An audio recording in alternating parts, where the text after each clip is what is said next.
Once upon a time, in a bustling city, there were three best friends named Amina, Sami, and Yusuf.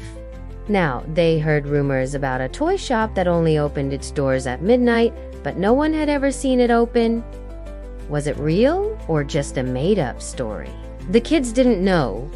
One day after school, they decided to find out. While their parents were busy, they snuck out of their homes and tiptoed over to the supposed location of the toy store. Sure enough, there it was.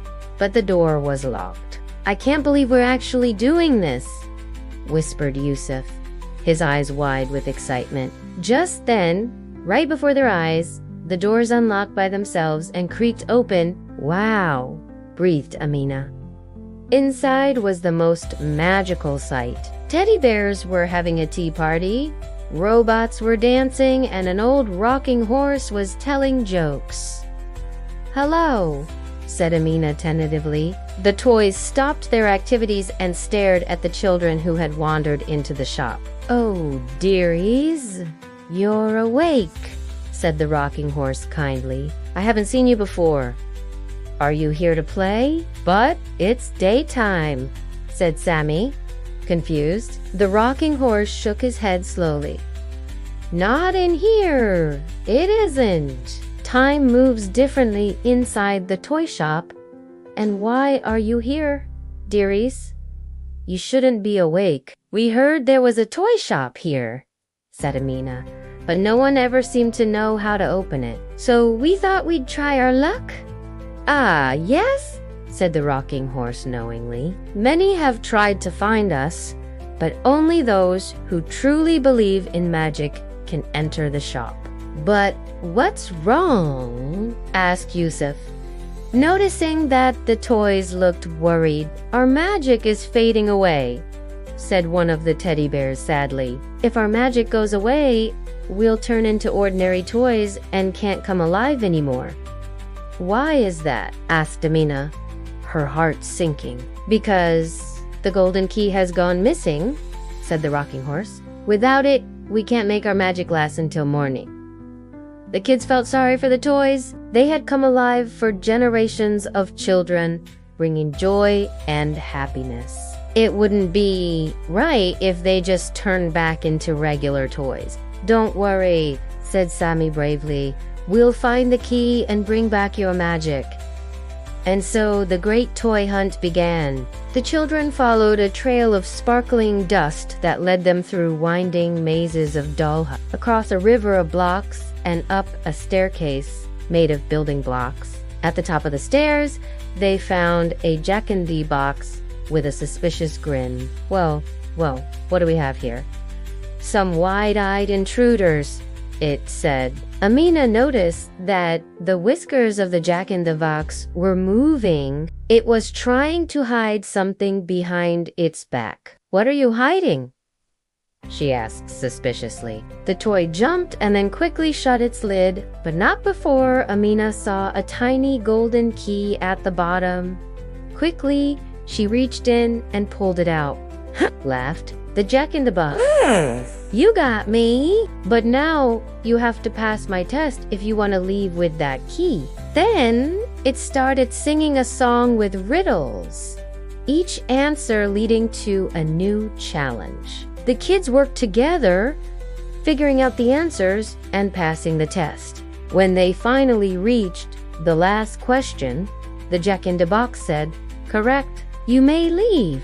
But remember, the key is guarded by even trickier toys." Next, they came across a maze made of giant dominoes. With each step they took, more and more dominoes fell, creating a loud crashing sound. If they kept going, the whole maze would collapse, but they had to keep going. If they didn't get to the other side, they'd never find a key in time. Thinking fast, Yusuf started carefully balancing the dominoes on their sides, turning them into stepping stones. "This way, we won't knock them all down," he explained. Slowly but surely, they made their way through the maze without disturbing a single domino. On the other side, they found a room full of trampolines and a sign that read, "Beware of the shadow puppet. He might steal your shadow while you bounce and leave you stuck forever." Suddenly,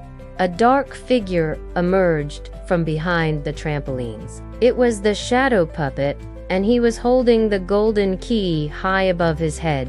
"Give me that key," demanded Amina. The shadow puppet cackled. "Only if you can catch me, dearies. Ha ha ha!" Then he bounced away on his trampoline. The children chased after him, but no matter how hard they tried, they couldn't catch him. The shadow puppet was too quick.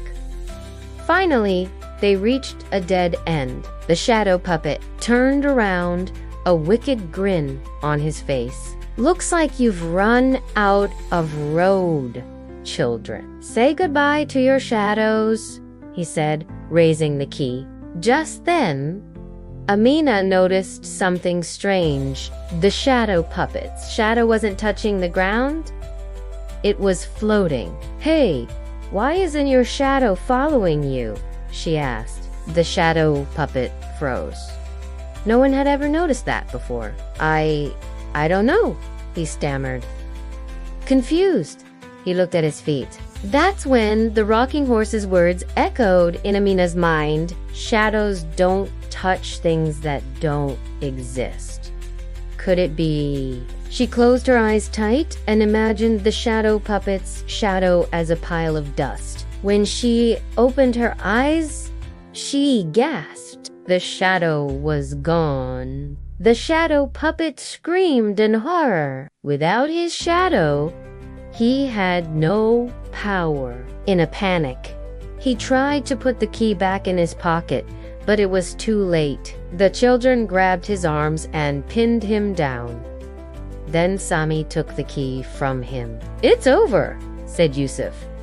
"You're trapped now." But instead of being angry, the shadow puppet burst into tears. "Oh, please, don't lock me away," he cried. "I'm sorry I tried to steal your shadows. I just wanted to play." "Then let's play a game," said Amina with a smile. She asked him a riddle. "What has cities, mountains, and water, but no houses, trees, or fish?" The shadow puppet thought hard. "Finally," he said, "is it a map?" "Correct," said Amina. "I knew you weren't a bad guy deep down." She handed him a piece of paper and a pencil. "Draw me a map showing where the key belongs," she said. The shadow puppet happily agreed, and so he drew them a map leading to the Hall of Mirrors. As soon as they arrived, they could tell this was the place. The walls sparkled with 1,000 different colors and images, but Amina noticed a small, dark corner at the back. Carefully, she parted the curtains and peeked inside. There, hanging on a hook, was the music box, and next to it sat the golden key. But guarding it was the trickiest of all the toys, the evil queen. "Looking for this?" she asked with a sneer, holding the key aloft. "Hand over that key," demanded Yusuf. "No way," laughed the queen. "You'll have to go through my mirror maze first." But Sami had a plan. He told Amina and Yusuf to run into the maze while he distracted the queen. As she turned to chase them, he yelled, "Hey, queen, look behind you," and pointed to a nearby mirror. The queen turned around and saw a vision of herself standing right behind her. Fearing that her evil twin would take over her powers, she ran away in a panic. Meanwhile, Amina and Yusuf raced to the music box and returned the key to its rightful place. Suddenly, the entire shop filled with light. The children shielded their eyes as the magic returned to every toy. The robot bowed. The teddy bear waved, and the rocking horse neighed happily. They all lined up in front of Amina, Sami, and Yusuf. "We're so grateful to you," said the rocking horse. "You saved our magic and brought us back to life. "It was nothing," said Amina, blushing. "We were just in the right place at the right time."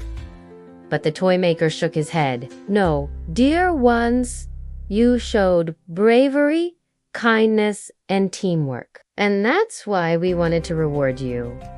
He handed each child a magical toy. Amina received a teddy bear that could talk. Sami got a robot that could dance, and Yusuf received a rocking horse that could fly. Then, as quickly as they had come, the toys vanished, and so did the toy shop. When the sun rose, the only evidence that the shop had ever been there was a faint glimmer of magic in the air. From that day on, the children knew that no matter how ordinary things seemed, magic was always nearby, waiting to be discovered. They also learned that with a little bit of courage and a lot of teamwork, they could overcome any challenge. As for the toys, they continued to bring joy to children for many more years, thanks to the bravery of 3 special kids who believed in magic. Now it's time for a magical adventure of your own.